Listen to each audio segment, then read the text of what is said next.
Hello, everyone. Welcome to another Mysterious Galaxy virtual event. I am Nick, the Director of Events and digital marketer for the store. Tonight, I have two wonderful authors here with us, Tori Bovalino and Catherine Yu. Hello! Hello. Hello. Tonight, we are here to celebrate not quite yet the release, the pre-release of Not Good for Maidens. Yay. So, Yes. as a little background for everyone, the book was originally supposed to come out this week, but you know how the publishing world has been for the last 2 years, so it got pushed back to next week. But I hope that gives all of you more of a chance, an opportunity to order your copy, pre-order if you haven't yet already, because Tori is also offering signed book plates for any orders of Not Good for Maidens, and I'm going to go ahead and go into bios because I haven't done that yet. Bad. Tori is the author of Devil Makes Three and the new Not Good for Maidens, and the editor of The Gathering Dark, an anthology of folk horror, which coming out in September of this year, September the 6th. Let's see here. Oh, internet issues. Hopefully Catherine will join us again very soon. It happens sometimes. But Catherine is the soon-to-be author, but published author soon, of Direwood, which comes out on September the 20th. She loves dark speculative fiction and was born in Nanjing. Now she lives in New York. I think I might have to... Oh, she's reconnecting. Okay. But anyway, so Tori, again, pre-congratulations on your upcoming book. How has it been leading up to the release of this? I know you have other books before this, but are there any new feelings or hurdles that you went through this one? Thanks. Also, yes, I can riff. So it has been different. I think it's been different in that I have calmed down a lot. I think there's definitely an anxiety curve between book one and book two. And it feels a lot more like every single kind of like little thing that comes up. It's not a massive drama. So I'm very proud of myself for kind of coming down a little bit.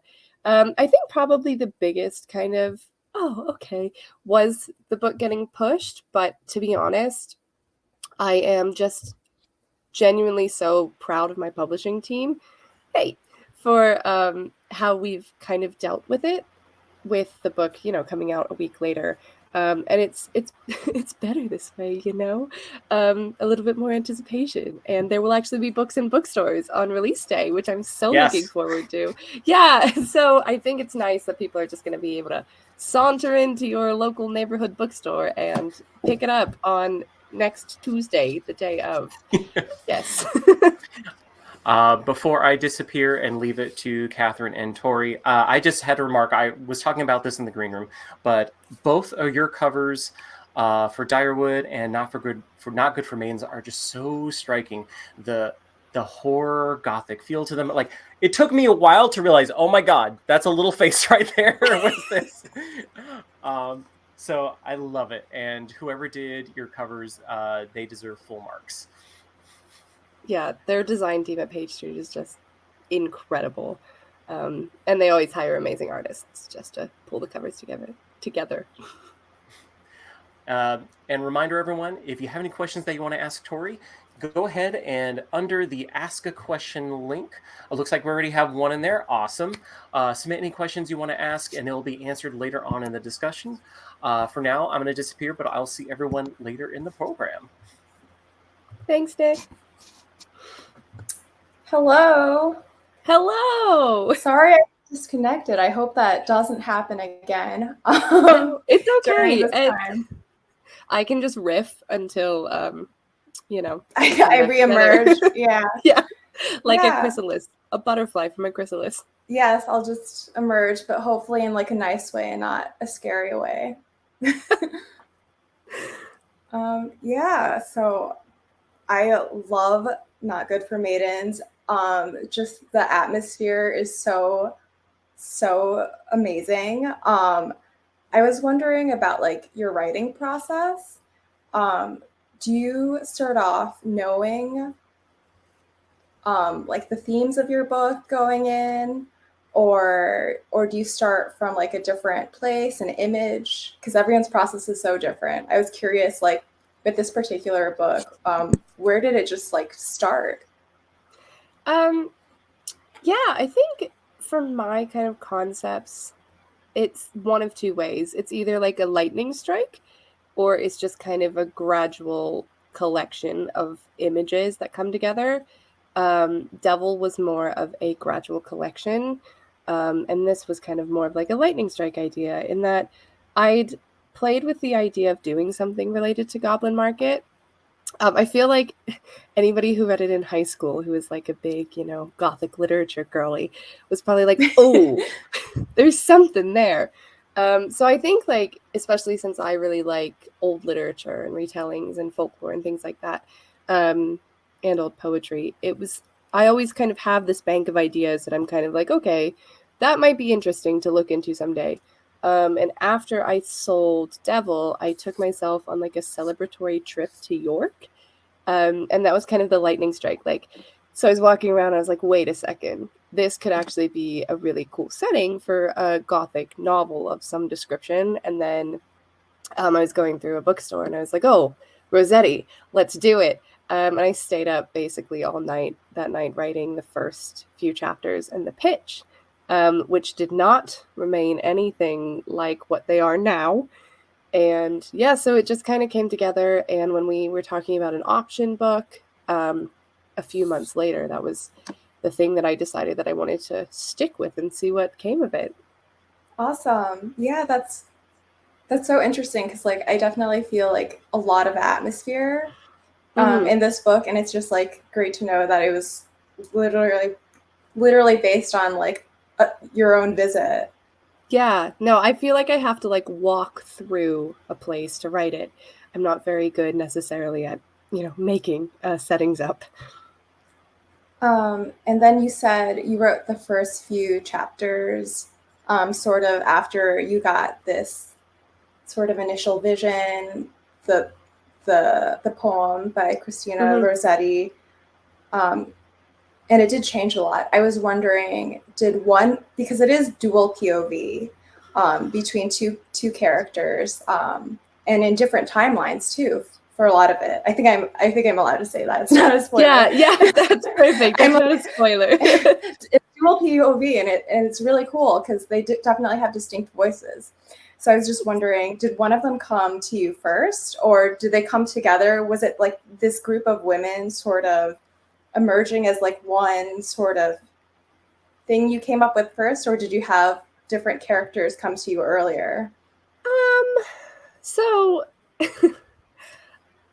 so from the very beginning, Lou was kind of the main person who occurred to me, and Lou was kind of Lou and May put together. But then I was like, no, it's got to be two. It's got to be two stories. There's got to be two things going on. And then unfortunately, I decided that May's perspective would start at the end and then go backwards to the beginning. So it does that in the prologue, in that this is not a spoiler either, it's the prologue. May's point of view starts with her very last bit, exactly. And then when I was writing it, which I sold the book in October of what year is it? I don't know what year it is anymore. I know. But so I sold it in October of 2020. So I do NaNoWriMo every year. And so I wrote it for November 2020, but I specifically only wrote May's part of the story. Oh, wow. And I wrote it backwards. And that was a mistake because it wasn't like clearly marked, like we're going backwards. Mm-hmm. So when I gave it to beta readers, I didn't say, I might have mentioned like this is going backwards, but they didn't catch on until like halfway through the book that we're going backwards. So a big part of taking the first draft and actually making it kind of legible was flipping May's perspective around. But that kind of meant I had to find the beats again, because the beats were lined up with one perspective going in reverse. And that didn't work. You couldn't just like unilaterally flip it over, because then the emotional beats wouldn't line up between the two stories. So that was chaotic. In the end, I decided that if anybody's a musical buff, like the structure of the last 5 years did not work in this particular instance. So that was that was a fun discovery, and probably kind of the bulk of the process for at least editing the first couple of drafts was unraveling the backwards momentum and then figuring out the places where there was too much, particularly in May's perspective, too much info dumping at the end, because we would already know that by this point. So that was fun. But as for like who came first, Lou definitely came first, and then May's story kind of emerged from that, and it was a point of like, I can't just allude to this story, it also has to be on the page. But then that made the writing process easier in a way, because instead of writing like one 80,000 word book, it was two 40,000 word books that just combined. Yay, we love a family story. We do. I love that. I love that it's like, it's a story of not just like a character. I mean, like, I love character stories, but like of women who like have this shared bond, and they have like inherited roles. And what do you do when you're in an inherited role, but you feel like it doesn't quite fit? Yeah, exactly. You check out the market. You go find a different path. You just go down to the market and it's going to be okay. Will it ever? Well, some things are great about the market. Like, I mean, I think that's what the appeal is, like, right? Like, it's like you might see something absolutely terrifying, and this is not a spoiler, but there are absolutely terrifying things like down in this market. I was just like, and then what? Like, but there's also a lot of beauty there too. So it's just like, how do you like sort of balance like those two things that seem to be like in such contradiction, but like. Have you seen Annihilation? I love Annihilation. Okay. Do you know, I'm sorry for anybody here. Do you know the part where they, in the movie, where they discover kind of the body in, I think it's like a pool room, and it's the flowers going up the wall? Yes. Yeah. We have an Annihilation stan in the chat. Ryan loves this movie. So yes. He knows. Excellent. Good. I think I have a friend who's very into eco horror, like very into eco horror. And I think like spending a lot of time with him has really kind of aligned this idea of Skull Bear. We love Skull Bear. We love Skull Bear. Stan Skull Bear. It's really kind of aligned this idea of like the beauty in horror. And I think that there's something really interesting about those two kind of clashing ideas, because I think like some of the most beautiful books I've read are horror. And there's just like, everyone's always like, oh my gosh, comedy and horror go so well together. And yes, that's true. They do. It's great. But there's something so like stark about this kind of beauty within it. And I think that especially Gothic novels tend to do it very well. And, you know, writing a book in Yorkshire was kind of taking a note from that, which is just a very kind of scary atmosphere, but it's also beautiful. Of course, York itself isn't necessarily scary, but if like you're out on the moors, it's you know, it's a little bit isolated. So I think there's something really wonderful about those kind of disparities, which you do as well. I don't know if anyone has gotten the opportunity to read an early copy of Direwood, but there is so much beauty in that book that's just kind of like corrupted. I think that's the proper word. Yeah, definitely. Yeah, and I think that that's just such like a cool concept of how we kind of look for the darkness in these pretty things. And I do think like this is like definitely a thing that's in both of our books, but also the idea of this like unknown place, which is like very appealing, because when you have like, you know, the familiar world, and maybe you don't feel like you fit totally in the familiar world, like maybe you don't feel like you're not sure of your role in the familiar world, the idea of a new place like is just so enticing. Like no matter like what the potential dangers are like there, like it's still just like when you feel stuck in some way, I feel like that can be really appealing to characters, like in a way too, where it's just like maybe, and I think that's like a misconception often, where it's just like, it's not working here. All I have to do is just like go there. And it's just like, no, probably not. Yeah, exactly. There's that whole like thing about the devil you know.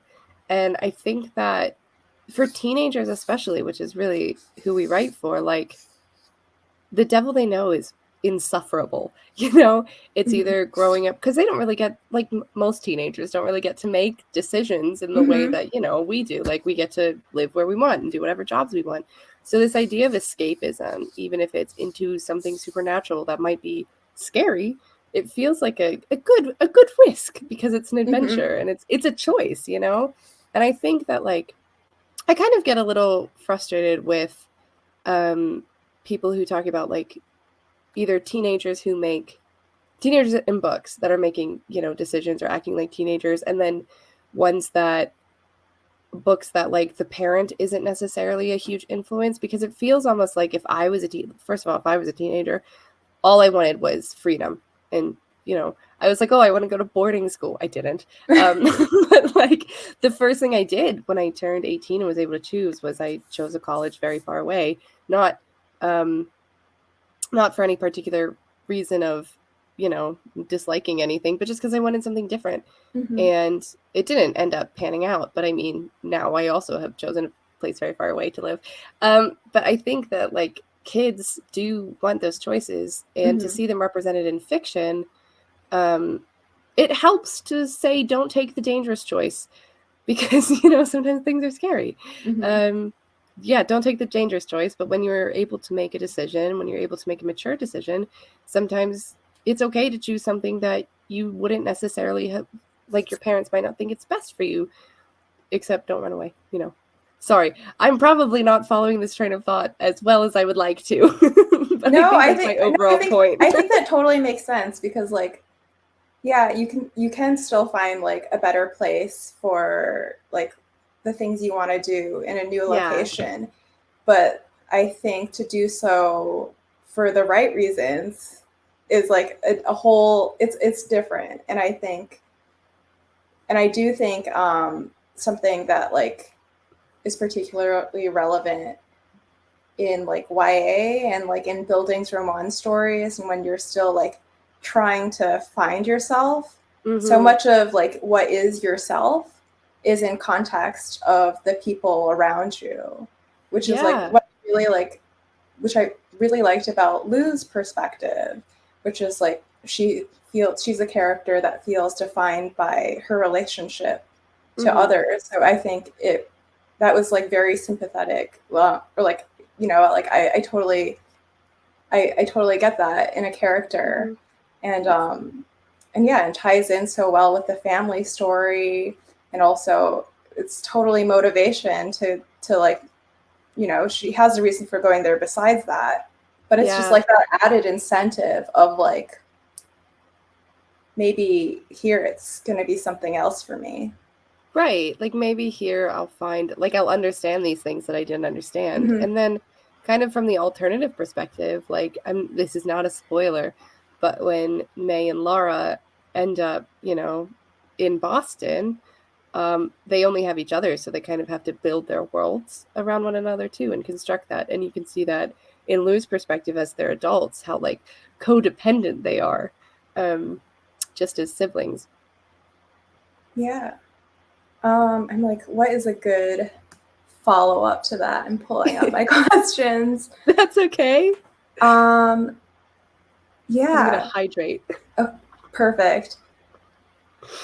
Yeah, so obviously the poem by Christina Rossetti is an influence. Is this sort of your first foray into like an inspiration from like a work, or No, I'm like, I'm not sure what I'm asking. No, it's okay. It's okay. I'm picking up what you're putting down. So it is not because The Devil Makes Three was inspired by Faustian folklore of like the Devil's Book. So I did a lot of reading and research on that when I was tying in, stuff for Devil. And then for this book, it always needs to be said. So Christina Rossetti's Goblin Market, it does have some, some negative and some questionable and difficult themes and motives. So when I was going into a retelling of it, I specifically chose to focus on a queer and feminist perspective through the retelling. I read a few essays about kind of the queer and feminist perspectives of that. There's a lot kind of on the wording and the phrases within kind of that like consumption aspect. And that's why the Goblin Market is slightly cannibalistic because of that. Like it's not to shout out any like men or anything, but there's this kind of like masculine consumption of girls. So I really wanted to, my internet might have gone. Oh no, am I frozen? Okay. I'm just going to keep talking, and then if it's me, it's fine.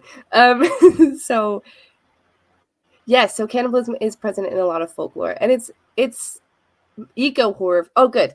So eco-horror friend, we're going to name, his name is actually Michael, but eco-horror friend was doing a paper on like fashion and consumption at the same time.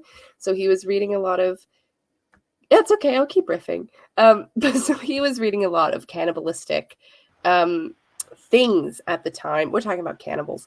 So he was reading cannibalistic things at the time. So that was kind of interesting to discuss with him. And then, so that idea of consumption was important to the market itself within the retelling. And then also going along with the queer and feminist perspectives, like the relationship between Laura and Lizzie within the poem is often seen as queer, which is like weird to me, I think. I didn't want to do that, believe it or not.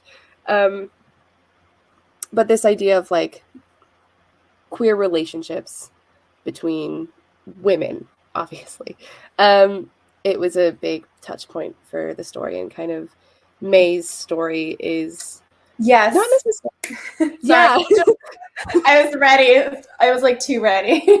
It's okay. It's not necessarily a coming out book, like it's not a book in which May is like, oh, how do I talk about being bisexual? She's very much aware of her sexuality, and she's very kind of understanding of the implications of that, and then she likes girls. And then again, not a spoiler, in the current state she's pregnant, so that had to have happened somehow. So she's kind of very accepting of her own bisexuality, and that's more so just her, it's casual, it's in there.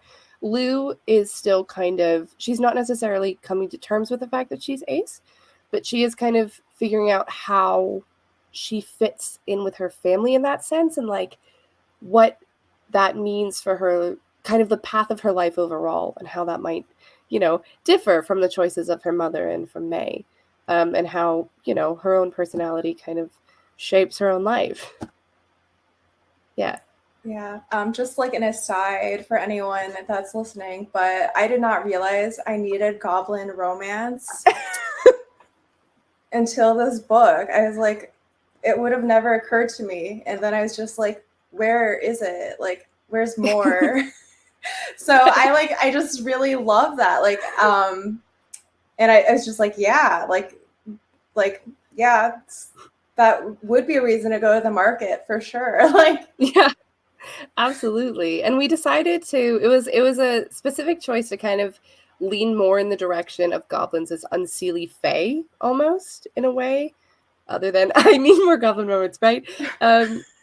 Yeah, so we kind of tried to lean more in that way, because I wasn't sure how to write a non-unsavory romance.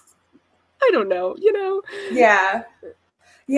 I do know. I think like it's such a like great balance, and like it's hard, like, because I don't want to give anything away, but the dynamic is one that I continue to like read for a lot, where it's just like, how is this going to go? Like, so like, is this what's gonna happen here? So like, definitely, it's obviously a little bit of a fraught dynamic, you know, when there's like a goblin romance. Like, more fraught goblin romances. yeah, like a goblin romance can be fraught. Like, so definitely, Exactly. it was like really, it was something where I was just like, I didn't know where it was going to go, but where it went made me very happy. So just check it out, so guys. I'm so happy about that. Yeah. And I love, like, because I definitely got also like the unseelie fae aspect too. Because I like, well, obviously there's also a lot of witchery and I could you talk a little bit about like your magic world building and different sources of inspiration? Yes, so it is the same magical world as The Devil Makes Three, and this is like my pocket Easter egg. I my editor didn't realize this until I like emailed her and I was like, by the way. So I think I've done it subtly enough that it's okay. But so if anyone's read The Devil Makes Three, Elliot's mom is a character in Not Good for Maidens in the in May's story. So that's a fun kind of Easter egg. So I took a lot of the like the magical systems. I'd already built the magic system in The Devil Makes Three, so I could just kind of like use them again. It's very nice to not have to build my own magic system. But it's just based on like British folk tradition and like just kind of weird roots and stuff and things like that. So that was kind of the touch point, was going off of, you know, the old folk magic. Yeah, it definitely had a very like folkloric feel. Yeah. Like especially with I think Scarborough Fair was also part of your epigraph, and it's like perfect for like sort of like setting the tone of the story. Right. Yeah, and that was a big thing, was I wanted to use British folk songs, or folk songs of the British Isles, to kind of hint at this existence of the goblin market. I'm just waiting for someone to call me out and be like, Scarborough is like an hour from York, and I'll be like, yes it is, but that's not the point, because they talk about, you know, also they travel. Goblins, they travel. Goblins, thank you. You traveling. Yeah, I feel like I should have gone a little bit more in depth probably about like the goblins themselves, but you know, AMA, if you have questions about the goblins, I'll make something up. And I also feel like too, like giving readers room to like really like imagine their own goblins, their own goblin love interests, even, like, you know, it's like totally valid. Yeah, I support it. Send me your goblin love interests and I'll rate them. Is that weird? Before this we hopped on, I was just thinking, like, so I'm just gonna say it now, like out of context. I was just like, I can't wait to go goblin mode. So yeah, I'm totally there. Into it. I should have done like, you know, better makeup. Goblin, just green. We could have both been green. We could have been like Elphaba. Actually, we say that. It has mostly washed off now. I had an incident this week. My favorite, I use fountain pens just kind of as a general rule because I'm that kind of person. And my favorite ink is Monteverdi California Teal. And I spilled it. Oh no. Everywhere. It's on my, like, the bottoms of my feet, and I didn't realize until I like tracked it through the house. So I like scrubbing, and then I was literally like just up to my wrists in ink. Like my nails still have like green ink under them. So I very well could have been. It could be goblin blood. You could have been in like a fight. Exactly. I was very nearly green for this entire week. Yeah. Speaking of, there are some like great action sequences in Goblin Market, or Not Good for Maidens. Goblins in romance. The Goblin book. Yes. Not Good for Maidens. I know what I'm saying. It's okay. We're all hanging in there. Yeah, it's funny because I hate action scenes.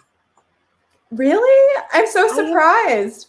I have no idea what I'm doing. I'm like mentally like in the goblins, yes. I'm mentally trying to like choreograph things, but you know, with like action scenes where it's like, and then his foot was there and the sword was over there, and you have to keep track of it, and then you read it. And the thing about writing an action scene is it's always slow. It's always slow on the page. So then I end up like cutting 75% of it and just being like, she looked away from the action scene. So there is some hiding. I am actually very appreciative of your liking of the action scenes, because it means that even when she's hiding and I didn't want to do the action anymore, it like worked out. Yeah, I mean, it totally made sense to me, and also like I wasn't expecting it, so I feel like it was just Neither like was I. it was like definitely moments where I was like, oh, and now someone's not gonna make it, and usually there was something going on. Yeah, there was actually the end was I got to the end, like literally the last 3 chapters, and I was like, I'm not doing any more action scenes. There will not be a fight. And my editor was like, there needs to be more here. It can't just end like that. And I was like, do I have to? So I wrote another action scene. They're really good and thanks. Well, she hides like half of it. And gory. Like, yeah, gore is easy though. Is it? I feel like we just like gore. I feel like we like gore. Maybe that's the problem. Yeah, if anybody has gore questions. I was really into forensic anthropology. If I wasn't a writer, I'd want to be a forensic anthropologist. So I think like just visceral lectures in like a 200-person lecture hall with my like very nice Canadian professor being like, if you're squeamish, cover your eyes now. I think that really influenced my ability to handle gore, because it was like 9 a.m. and I'd be drinking my coffee and then it's like, you know, decay. Gore. It's like, okay, yeah. Yeah, like, and there's so many like beautiful gory scenes too. Yeah, like annihilation. It is, yeah, and I think also it's just like, it's like natural. I mean, not all of it, but it's like, it's sort of like soothing in a way where it's just like, yeah, that's just like what an inside is. Like, yeah, exactly. And I think there's something really kind of cool about this with like subverting gore with natural elements. Like, this is not a spoiler, it's just a detail, but there's like a tree growing in through someone's rib cage, and it's like, okay, you know, like the roots, it kind of makes sense there. Like, that's where your heart is, so why wouldn't that be where the heart of the tree is?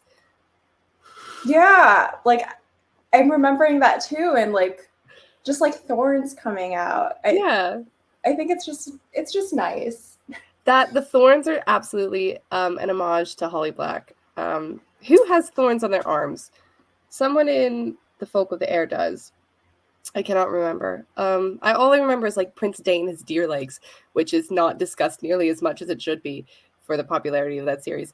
But yeah, someone has kind of thorny skin. So again, going with the idea of this like unseelie fae concept, I kind of wanted to draw that connection of like if somebody reads a lot of fae literature, or, you know, popular YA, to kind of like draw that similarity almost between, you know, this is referential to another spooky, scary story.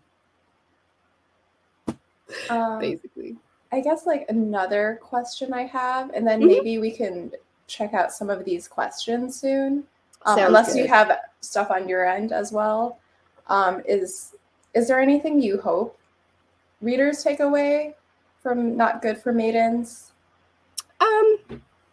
I hope that readers take away that everyone gets a story that has the potential to end happily, even if it doesn't look like it when you're in the middle. And I think that, like, it's amazing to see so many books for so many different people and so many identities. And so I hope that every reader is able to find a book that gets them. And I think that kind of with social media and things like that, it almost makes it harder to find the books that get you. Because there are so many books out there. And then I just hope like 1 or 2 people are like, wowee, that's me. I also think that we should be a little bit more like accepting of tropes for, you know, different types of characters. So like insta love is a thing, and I intentionally did insta-love because it's like, you know, it's sapphic insta-love, and that was something that was not necessarily something I'd seen a lot of, that it was so overdone in kind of other spaces that, you know, I wanted to present that. And it also was necessary for the story to move at the pace that it does. Let's not forget craft here.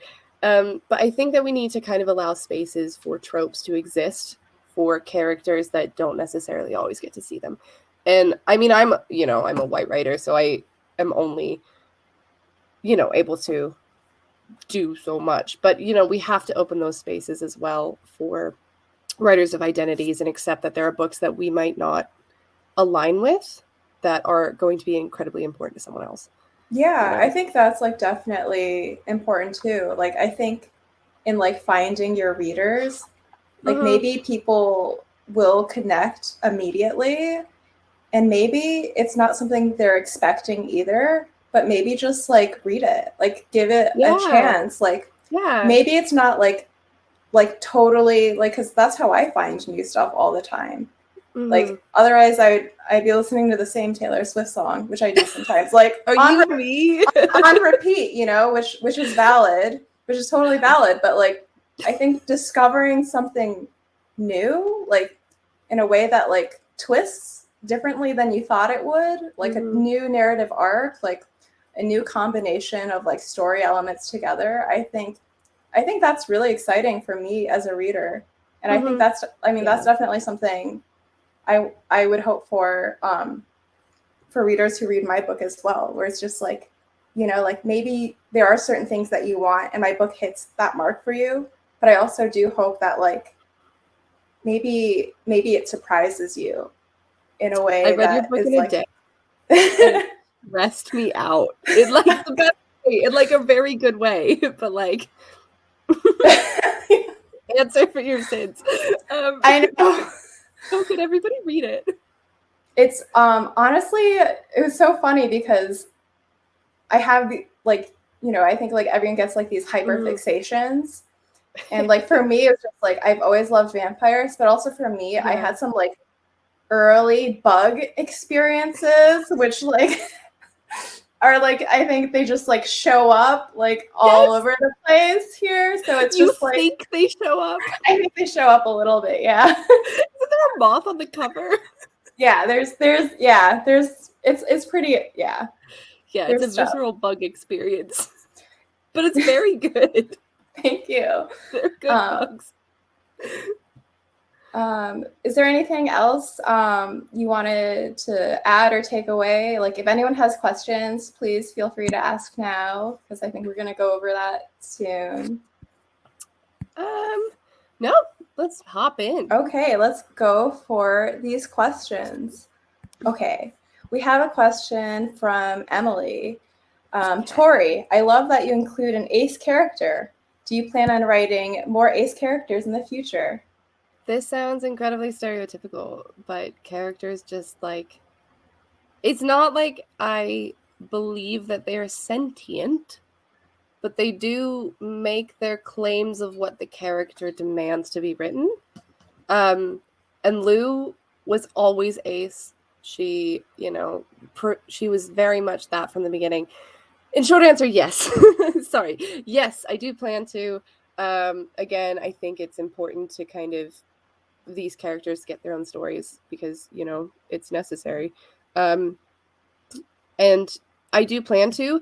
I don't know whomst it will be next, just because I don't know what I'm doing ever.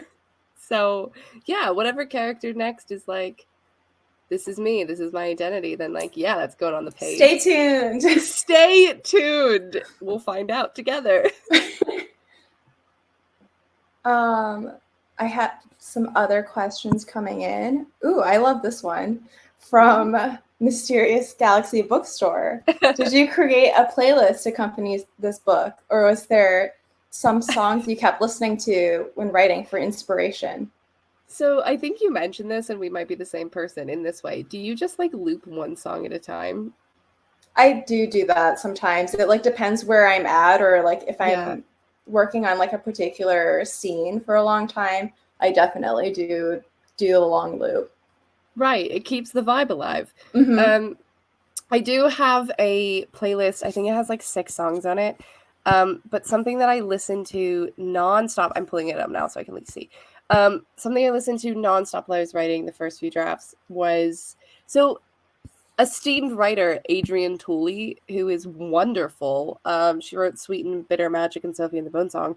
She is a singer and artist herself, and so she has I don't know if it's an album or an EP, but it's like black and white and it's got her face on it.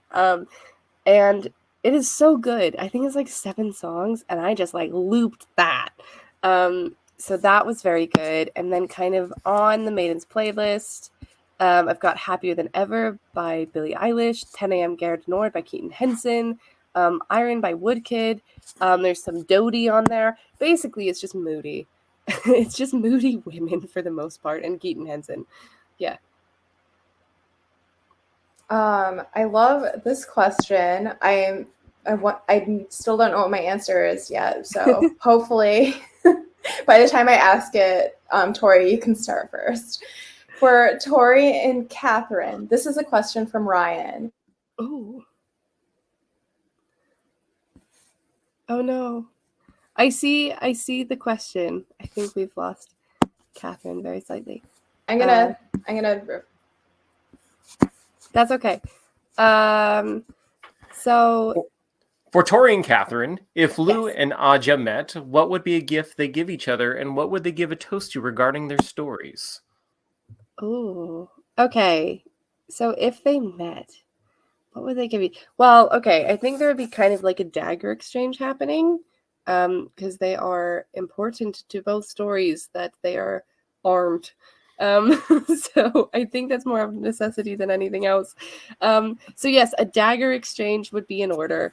And then also, what would they toast to? Survival. I think survival. Yeah. I'm sorry about my internet cutting out. No, it's but okay. I'm back. Yeah, I think a dagger exchange would be in order, toasting to survival. I think Aja would give Lou something a little weird and random. Just timeline-wise, it would probably be Aja and May. True. Oh my gosh. The 90s. Yes, exactly. The 90s. Daiwood said in the 90s, and yeah, it would be May and Aja doing an exchange, honestly. I think honestly, like a friendship bracelet.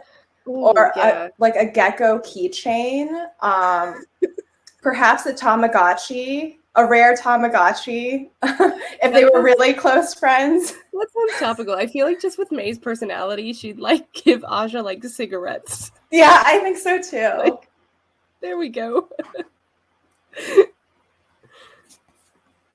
And then what are some other questions? Ooh, I would love fan art also. We need some Tamagotchi fan art. I don't think I ever had a Tamagotchi. Really? Oh my gosh. Yeah. I don't even know what to say. I was a very boring child. I'm just like, I love my Tamagotchi so much. Like, I don't want to like make you feel bad or anything. Slander me. I was just like in a corner reading Goosebumps. And then a question, was there a particular character that grew or lessened in importance from previous draft to the final book, Tori? Ooh, grew or lessened in importance? Yes. Okay, so the market the market prince of Lou's story grew dramatically in importance because originally I don't think there was one. And then I was like, wait a second, this is a very important part of May's story, and considering that the structural markets are very much the same, we should also have a market prince here. So the market prince of May's story, which is basically the goblin in control of the market and all of its existence, became a much more important character. Joss became a much more important character, and then Marcus, in May's perspective, became a much more important character. And then because I am an incredibly indulgent person, Caroline Birch became a more important character because I love her and I did kill her in The Devil Makes Three, so I should probably repent. As for anybody who lessened, I don't think anyone... the dad. Lou's dad became less important. I think there was like 1 or 2 extra discussions with him in the original drafts, and I was like, you know what? He's doing his own thing. We're fine. Let's just... Women only. And women only. Dad's not invited. If my dad is in this call, I'm so sorry.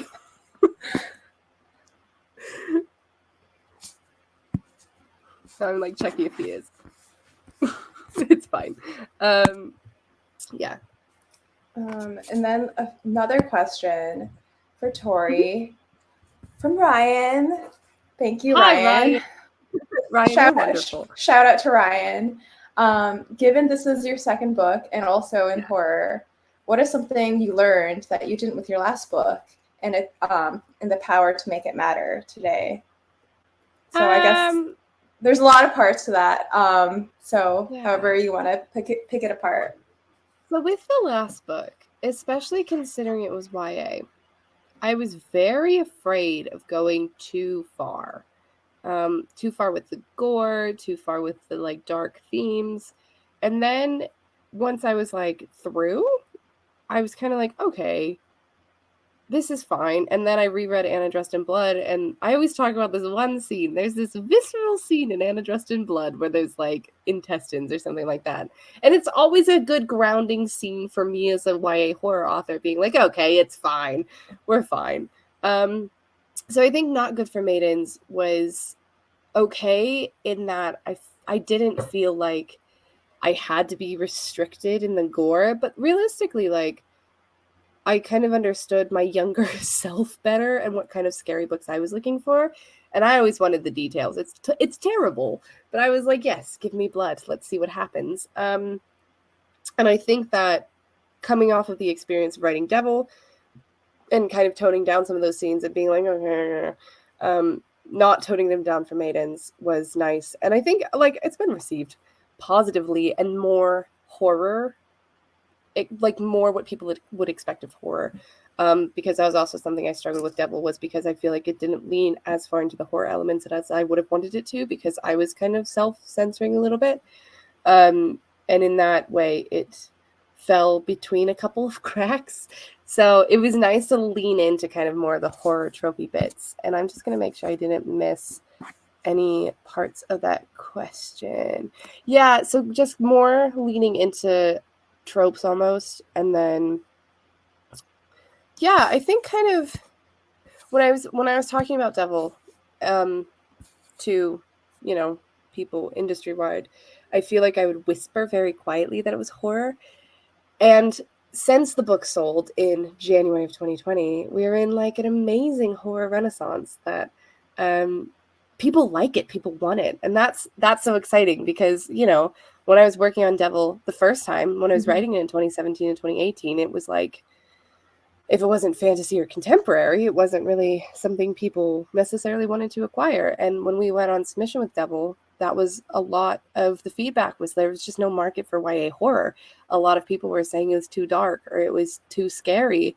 And then kind of, it was so fortuitously timed that it came out. I mean, it wasn't fortuitously timed in that it was on sub at that point, but it was fortuitously timed in that it kind of came out in this time when there is a boom. And I feel very lucky to be a part of that. And I'm so lucky to be surrounded by so many good horror authors. Like, it's great. Everyone's spooky. It's amazing. It is amazing. Like, I think it's like a really good time for horror right now. And I hope it stays that way too, because obviously like there are like trend cycles and things like that, like that are like market, the shadowy market forces, which remains so elusive and like what's going to happen next. But I think too, like maybe I'm just saying this for myself too, but it's just like, like, I think it really is like, write what you really want to write. Like, and for you, like you were saying, like you really wanted to lean into the horror and like not to like like stop yourself from doing what you want. And I think that's definitely something I want to keep in mind too, regardless of if it's like a horror boom or like, or not, like, or if I want to suddenly go somewhere else. It's just like, I think writing what you feel like really compelled to write. Like, I feel like you can't lose because you're always going to be having fun at least. Yeah, exactly. And, you know, it's easier to say now because it's kind of like I have sold books, but like I still have some projects that I'm working on that like there's no expectations there. If they end up in a trunk, they end up in a trunk. If they stay on my shelf, they stay on my shelf. But if like as long as I enjoy what I'm doing, it makes it worth it. And I feel like I've learned something craft-wise or just, you know, emotionally. Yeah, it is. Like revision is just like, why does this hurt in so many ways? It's so hard. Yeah, it's like, am I doing therapy to myself? Like while also homework? Like I'm doing homework. I'm giving it to myself. Like, yeah, it's difficult. It is hard. And I always used to say that I don't even know. I always love editing more than I love drafting. But then sometimes I don't. And then sometimes I'm like, I never want to look at this book ever again. I don't think I ever got to that point with Maidens because we only did like 4 revisions. But with Devil, just like, I think I rewrote it 9 times before it even went on sub. And then I rewrote it while it was on sub. And then I rewrote it like 4 times. So it's actually quite funny because I don't feel like I have this book memorized. That's a relief, I think.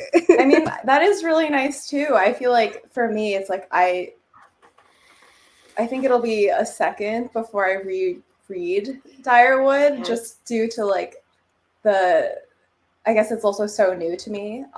Yeah.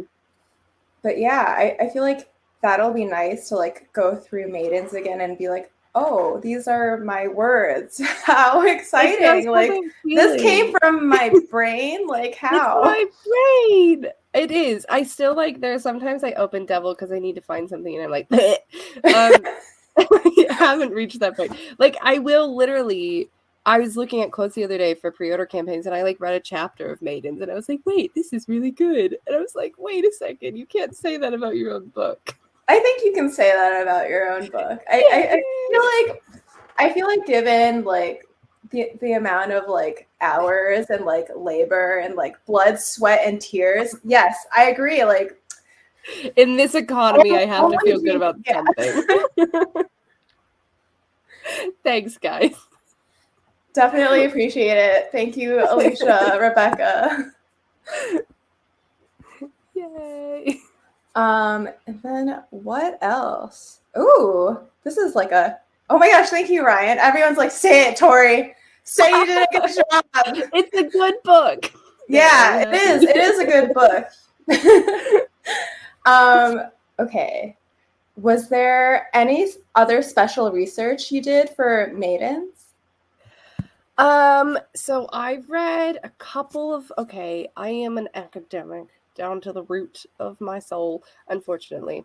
So I did a lot of readings on kind of the queer and feminist perspectives on Rossetti's Not Good for Me, on Rossetti's Goblin Market. It's fine. It's just goblins. I've decided everything is just goblins. It's the goblin poem. This book is goblins. I'm a goblin. You're a goblin. I'm a goblin. We're just all Goblin City. Goblins here. Yes. So I did read a couple of articles on kind of queer and feminist perspectives of Rossetti's work. Additionally, I did a lot of research into kind of like English folk traditions, specifically surrounding like fae and goblins. So there's a lot of like hobgoblin stuff. So May does a few things, and Laura, when they're in Boston, like there's a lot. I mean, again, this goes to like unseelie stuff, but I swear I didn't just rip this out of other books. I also did my own research. So there's a lot of like iron, and iron being used as a deterrent. There's like salt over thresholds.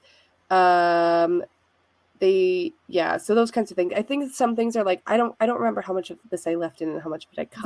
There's so much magic and ritual. I feel like I'm just spitballing like your like sort of your like secondary book project, like right here and right now. Like I feel like you could do like a little handbook that's just like guide to surviving the goblin market, and then like have like all of these rituals, because there are a lot, and I like there were so many. They do feel like very familiar with like the iron and the salt, where it's just like there's like a long tradition right. I think of those rituals. Also, like in YA lore, these are the ones we like associate with.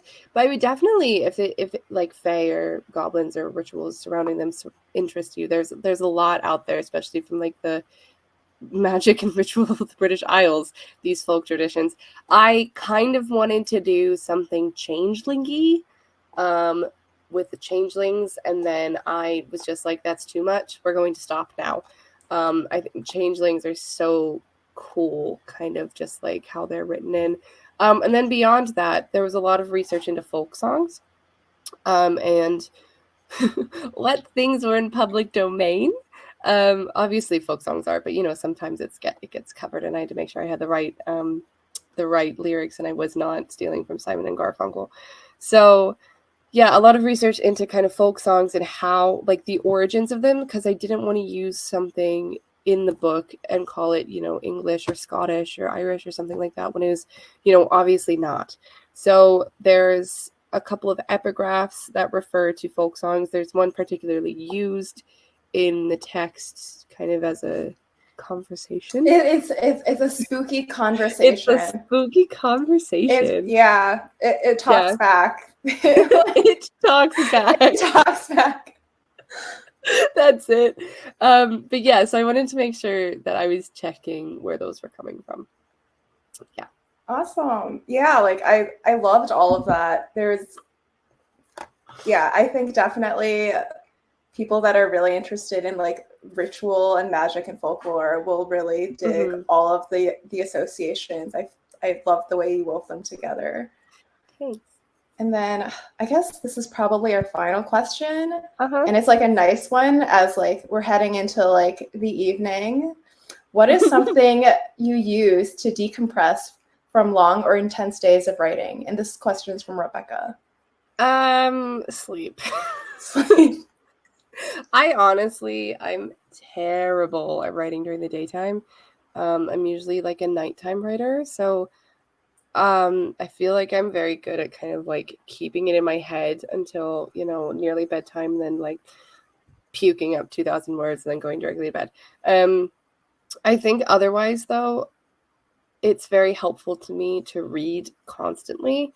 It's hard because when I'm not working on something, I feel like I'm in like a reading drought, and then when I am working on something, it's like, oh, suddenly I'm literate again. Yeah, right. What happens there? But it's nice for me to read in between. I watch when I'm writing, I watch a lot of reality TV. I'm kind of like embarrassed to admit that, but like the Maidens TV show, I think, was like Below Deck. I watched so much Below Deck. I watched so much like weird reality TV that I probably shouldn't watch. So that was helpful. I feel like that makes sense though, because it's like you're working so much on your own narrative that you want something unscripted. It's just like like it's different. That's it. My fiance gets so frustrated. Oh, he's lovely, but he's always like, what do you want to watch? I'm like, I'm writing a book. I can't watch anything fictional. And he'll be like, well, what about this? I'll be like, no, that has a plot. Give me a dating show. So we just end up watching like Naked Attraction. I don't know. Yeah, I definitely like to unwind with like, a lot of reality TV, honestly. I love Survivor, which is, I love Survivor. It's actually really good, I think. It's okay. Say it loud, say it proud. I love Survivor. We're a Survivor household. Yeah. I just watch so many like weird dating shows. Like, I don't know why. And then we never call it by the same, like we never call it by the correct name. So like there's one that's about like people who met each other in like Tinder and things, and now they're on an island together. And my partner Matt, he calls it "You were in my phone and now you're out of my phone." And I don't know what it's called. I don't think it's Love Island. It's something weird and something British, but like they deposit them on this Greek island. So we never know what anything's called. I don't even call this book by its full name. I call it Too Hot for Gilly Cats because my cat's name is Gilly Cat, and sometimes it's just too hot.